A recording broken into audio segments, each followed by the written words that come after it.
దేవుని ఘనమైన నామానికి మహిమ కలుగును గాక. విశ్వవాణి టీవీ కార్యక్రమం వీక్షిస్తున్న శ్రోతలందరికీ యేసుక్రీస్తు వారి యొక్క ప్రశస్తమైన నామములో విశ్వవాణి పరిచర్య పక్షంగా నా శుభాభివందనములు తెలియజేస్తున్నాను. ప్రభు మిమ్మలను మీ కుటుంబాలను బహుమెండిగా దీవించి ఆశీర్వదించును గాక. దయచేసి పరమగీతముల గ్రంథము 7వ అధ్యాయము 4వ వచనం బి భాగాన్ని ధ్యానం చేసుకుందాం. నీ నేత్రములు జనపూర్ణమైన హెష్బోను పట్టణంలోనున్న 2 తటాకములతో సమానము.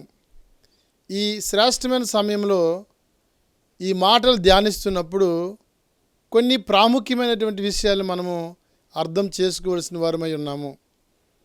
పరమగీతముల గ్రంథము చాలా ఔన్నత్యం కలిగినటువంటి పుస్తకము. నేటికి యూదులు వివాహ సమయమందు నూతనముగా జతపరచబడినటువంటి వధూవరులు మోకాళ్ళ మీద ఉండి చదివిన పుస్తకమే పరమగీతముల గ్రంథము. పరమగీతముల గ్రంథాన్ని చాలామంది చదవరండి. మరికొంతమంది అబ్బో ఆ పదాలు చాలా బాధాకరంగా ఉంటాయని చెప్పి ప్రక్కన పెట్టిన వారిని చాలామందిని మనం చూస్తూ ఉంటాం. దయతో నన్ను మన్నించండి. వాక్యాన్ని మనం అర్థం చేసుకోగలిగితే తీతుకు రాసిన పత్రిక 1వ అధ్యాయము 15వ వచనం ప్రకారము పవిత్రులకు అన్నీ పవిత్రమే, అపవిత్రులకు అన్నీ అపవిత్రమే. దేవుని యొక్క వాక్యాన్ని చక్కని దృష్టితో మనం అర్థం చేసుకోగలిగినప్పుడు అవి చాలా పరిశుద్ధమైనవి. ఈ పరమగీతముల గ్రంథము అలంకారప్రాయంతో రాసినటువంటి సన్నివేశము. వధువు వరుడికి, సంఘానికి, క్రీస్తుకు ఉన్నటువంటి ఈ ఔన్నత్యాన్ని తెలియజేసినటువంటి పుస్తకమే పరమగీతముల గ్రంథము. విలియం బర్గ్లే అన్నటువంటి దైవజనుడు ఈ పరమగీతం కొరకు మాట్లాడుతూ చాలా అద్భుతమైనటువంటి విషయాన్ని ఆయన తెలియచేయడం చూస్తూ ఉంటాం. అలనాడు దేవాలయంలో ఆవరణము, పరిశుద్ధ స్థలము, అతి పరిశుద్ధ స్థలము ఉండేది. ఈ పరమగీతాల గ్రంథాన్ని తను ఎట్లా కంపేర్ చేశారు అంటే, సామెతలు ఆవరణమైతే, ప్రసంగి పరిశుద్ధ స్థలమైతే, పరమగీతాలు అతి పరిశుద్ధ స్థలముగా పేర్కొన్నటువంటి పుస్తకం అంటాడు ఆయన. ఇంత ఔన్నత్యం కలిగిన పుస్తకాన్ని అర్థం చేసుకోవటంలో విస్మరించినటువంటి వారిని చాలామందిని చూస్తూ ఉంటాం. క్రీస్తు స్వరక్తమిచ్చి సంపాదించుకున్నటువంటి సంఘాన్ని ప్రభు ఎంత ప్రేమించారో మనకు అర్థం కావాలంటే ఈ పుస్తకాన్ని మనం చదవలసిన వారమై ఉన్నాము. కాబట్టి ఈ శ్రేష్టమైన సమయంలో సొలొమోను చేత దేవుడి ఈ గ్రంథాన్ని రాయించాడు. సొలొమోను అంటే సమాధానము. నా రక్షకుడిని యేసుక్రీస్తు వరకు ఉన్నటువంటి గొప్ప పేరు సమాధానానికి కర్త. సొలొమోను ఇశ్రాయేలుకి రాజు, లేక యోధా వారికి రాజు. నా రక్షకుడిని యేసుక్రీస్తు వారు రారాజు. యేసుక్రీస్తు అందరికీ ప్రభు. సొలొమోను షూలమితిని ప్రేమించి పెళ్లి చేసుకోవడం చూస్తూ ఉంటాం. అనగా రాజరకాన్ని విడిచి తన ద్రాక్ష తోటను చూడడానికి వెళ్ళేటప్పుడు ఈ సునేమి పట్టణస్థులైన షూలమితిని చూసి ఇష్టపడడం చూస్తూ ఉంటాం మనం. మన రక్షకుడిని యేసుక్రీస్తు వారు పరలోక సింహాసనాన్ని విడిచిపెట్టి ఎన్నిక లేనటువంటి మన్ని ప్రేమించడానికి ఈ లోకానికి శరీరధారిగా వచ్చారు. చక్కటి భావాలతో కూడినటువంటి శ్రేష్టమైన పుస్తకమే ఈ పరమగీతముల గ్రంథం అని మనం గుర్తించవలసిన వారమై ఉన్నాము. ప్రభువు మనల్ని ప్రేమించి తన స్వరక్తం ఇచ్చి సంపాదించుకున్న సంఘముతో మాట్లాడినటువంటి మాటలే ఈ పరమగీతముల గ్రంథము. ఎంతో శ్రేష్టతను సంతరించుకుని ఈ పుస్తకాన్ని ప్రతినిత్యము చదవలసిన వారమే, ప్రభు యొక్క ప్రేమని అర్థం చేసుకోవాల్సిన వారమై ఉన్నాము.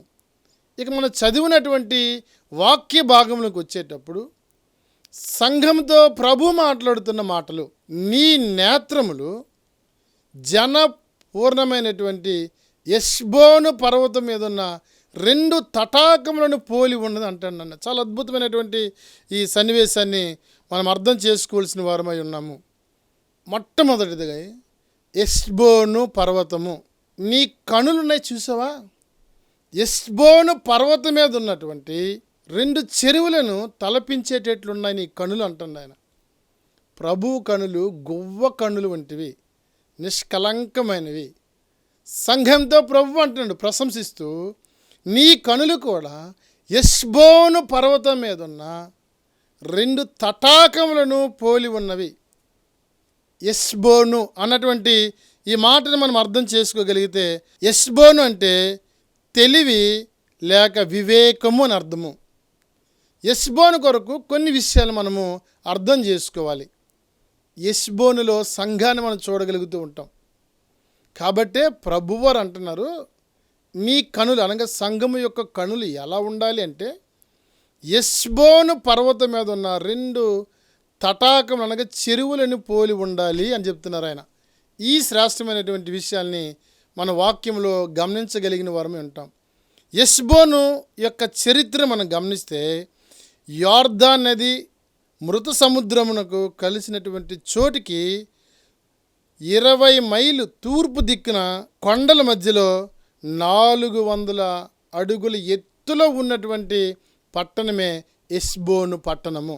ఈ ఎస్బోను పట్టణాన్ని రూబేను గోత్రీకులకు దేవుడు స్వాస్థ్యం ఇచ్చినట్లు మనం చూస్తూ ఉంటాం. సంఖ్యాకాండము 21వ అధ్యాయము 25వ వచనాన్ని మనం గమనించినప్పుడు ఈ భూభాగాన్ని రూబేనీయులకు స్వాస్థ్యంగా ఇచ్చినట్లు మనం చూస్తూ ఉంటాం. ఒకప్పుడు ఈ భూభాగము సీహోను అన్నటువంటి శత్రువు యొక్క చేతిలో ఉన్నటువంటి భూభాగము. ఇది యూదులకును వెలివేయబడినటువంటి స్థలముగా మనం చూస్తూ ఉంటాము. ఈ సీహోను అటువంటి రాజు ఈ ప్రదేశాన్ని ఏలుబడి చేసినటువంటి దినాల్లో యెహోషువ నాయకత్వంలో ఈ పట్టణాన్ని గెలిచి దేవుని పిల్లలకు స్వాస్థ్యం ఇవ్వటము మనం చూడగలుగుతూ ఉంటాం. ఎంత అద్భుతమైనటువంటి విషయము! అటు యూదులకును ఇటు దేవునికి దూరమైనటువంటి ఈ పట్టణాన్ని దేవుడు ఎంత ప్రేమించారు. అంత మాత్రమే కాదు, దేవుని పిల్లలు నివాసయోగ్యంగా ఉండటానికి ఆ పట్టణాన్ని యెహోషువ ద్వారా జయించి దేవుని పిల్లలకు ఆ పట్టణాన్ని స్వాస్థ్యంగా ఇవ్వటం చూస్తూ ఉంటాం. నిజమే, ఎఫెసీయులకు రాస్తూ పౌలు గారు అంటారు, మునుపు మనం దేవునికి దూరస్థులమై ఉన్నాము, ఆయన కృపచేత ఇప్పుడు మనము సమీపస్థులమై ఉన్నాము. ఈ ఎస్బోను ఇశ్రాయేలీలకి దూరమైనటువంటి పట్టణమే, మరి ముఖ్యంగా దేవునికి దూరమైనటువంటి పట్టణమే. కానీ ప్రభు ప్రేమించి ఈ పట్టణాన్ని యెహోషువ ద్వారా స్వాధీనం చేసుకొని దేవుని పిల్లలు నివాసయోగ్యమైనటువంటి పట్టణముగా దీన్ని దేవుని పిల్లలు స్వాస్థ్యంగా పొందుకోవటం మనం చూస్తూ ఉంటాం. వాక్యం వింటున్నటువంటి మన జీవితాల్లో నేర్చుకోవాల్సినటువంటి పాఠం. మునుపు మన దూరస్తులము, ప్రభు ప్రేమించి మన సమీపస్తులుగా చేశారు మనలను. అయితే మన యొక్క కనులు ఎలా ఉండాలి? దేవునికి దూరమైనటువంటి మన జీవితాల్ని ప్రభు ప్రేమించి మనం రక్షించుకున్నప్పుడు మన యొక్క కనులు ఎలా ఉండాలి అంటే అంటున్నాడు ఆయన, ఎస్బోను పర్వతం మీద ఉన్నటువంటి 2 తటాకముల వలె ఉండాలి. అనగా రక్షించబడిన వ్యక్తి యొక్క కనులు ప్రతినిత్యము కన్నీటి పర్యంతమై ఉండాలి. దేని విషయంలోనూ భౌతికమైనటువంటి సంపద కొరక, భౌతికమైనటువంటి ఆశీర్వాదం కొరక కాదు, నశించినటువంటి ఆత్మల కొరకు కన్నీళ్ళు విడిచినటువంటి అనుభవాన్ని మనం కలిగి ఉండాలి. ఎంతో శ్రేష్టమైనటువంటి ఆ మాటల్ని మనం చూస్తూ ఉంటాం. అనగా ఈ తటాకములు నీళ్ళతో నిండబడి ఉన్నాయంట.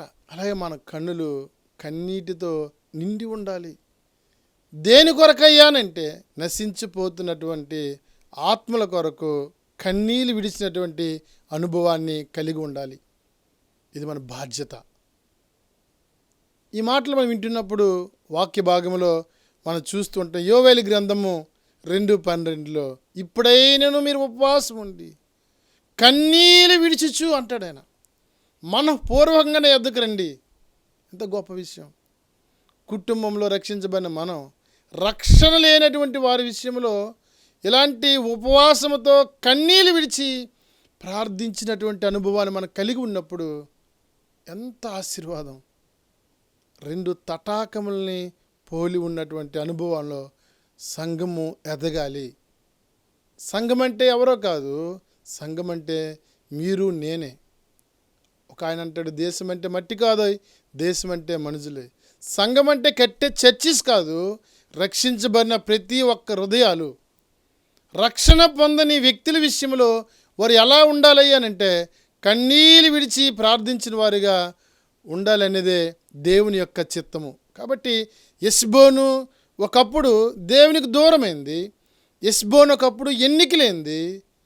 ప్రభు ప్రేమించి సూలమితిని రాజైన సొలొమోను ఏ రీతికి ఇష్టపడ్డాడు, ఎన్నికలేని మనని ప్రభువైన యేసుక్రీస్తు వారు ఎలాగ రక్షించారో ఈ విషయాలు తలంచుకుంటూ కన్నీటి అనుభవంతో ప్రార్థించిన వారిగా మనము ఉండాలని వాక్య భాగంలో మనము చూడగలుగుతూ ఉంటాం. ఇలా ప్రార్థించినటువంటి గొప్ప యోధుడిని మనము బైబిల్ గ్రంథంలో చూడగలుగుతూ ఉంటాం. అనగా ఆయన కనులు తటాకముల్ని పోలినటువంటి అనుభవం కలిగిన గొప్ప ప్రార్థనపరుడు బైబిల్లో మనం చూస్తూ ఉంటాం. ఆయనే ఇర్మియా గారు. ఇర్మియా విలపించే ప్రవక్త.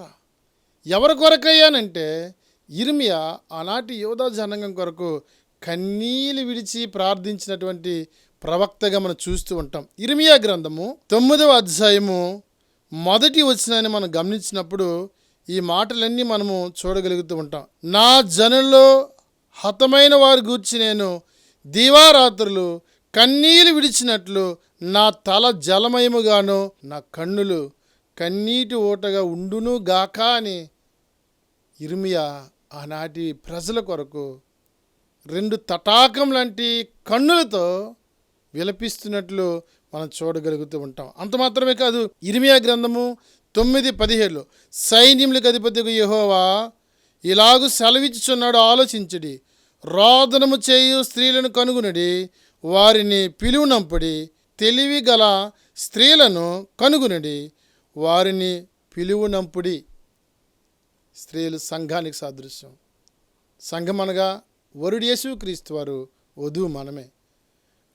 విలపించే విద్యను అభ్యసించిన స్త్రీలు కావాలంట. అందుకే ఇర్మియా ఎంతగా తన కనులు కన్నీటిమయమయ్యాయి అంటే ఇర్మియా గ్రంథము 9:1 నా జనుల్లో హతమైన వారి గూర్చి నేను దివారాత్రును కన్నీళ్ళు విడిచినట్లు నా తల జలమయముగాను నా కన్నులు కన్నీళ్ళు ఊటగా ఉండునుగాక. తన కన్నులు కన్నీటి ఊటగా ఉన్నాయంట. ఈరోజు మన కుటుంబ సభ్యుల్లో ఇంకా అనేకులు ప్రభువుని విశ్వసించిన వారు మనతో కలిసి ఉండొచ్చు. కానీ ఇర్మియా లాంటి భారాన్ని కలిగి ఉన్నామా? కన్నీళ్ళు విడిచి వారి రక్షణ కొరకు ప్రార్థన చేస్తున్నామా? కొరింథీయులు రాసినటువంటి 2వ పత్రిక 7వ అధ్యాయం చూస్తూ ఉంటాం. దైవ చిత్తానుసారమైన దుఃఖము రక్షణార్థమైన మారు మనసును కలుగు చేసను. దైవ చిత్తానుసారంగా మనము దుఃఖిస్తే, ఏడిస్తే, విలపిస్తే, మన కనులు కన్నీటిమయమైతే, మన కనులు కన్నీటితో నిండి ఉంటే, మన కన్నీటి ప్రార్థన అనుభవాన్ని కలిగి ఉంటే దేవుడు మన ప్రార్థన దాటిపోడు. చాలామంది జీవితంలో నిరాశ, నిస్పృహ, అయ్యో చాలా కాలం నుండి మేము ప్రార్థిస్తున్నాం, ఇంకా ఈయన మారట్లేదండి అని విశ్వాసంతో ప్రార్థిస్తున్నావా? విరిగి నలిగిన హృదయంతో ప్రభు సన్నిధానంలో గోజాడుతున్నారా? ఉపవాసం ఉండి దేవుని సన్నిధానంలో ప్రార్థన చేస్తున్నారా? ఇలాంటి అనుభవం మీరు కలిగి ఉంటే దేవుడు మన ప్రార్థన దాటిపోయే దేవుడు కాదు. హన్న జీవితాన్ని మనం గమనించినప్పుడు, సంతానం లేనప్పుడు హన్న దేవుని సన్నిధానానికి వెళ్ళి విలపించి విలపించి విలపించి కన్నీళ్ళు విడిచినప్పుడు దేవుడు గొప్ప ప్రవక్తను పుట్టించినట్లు మనం చూస్తూ ఉంటాం.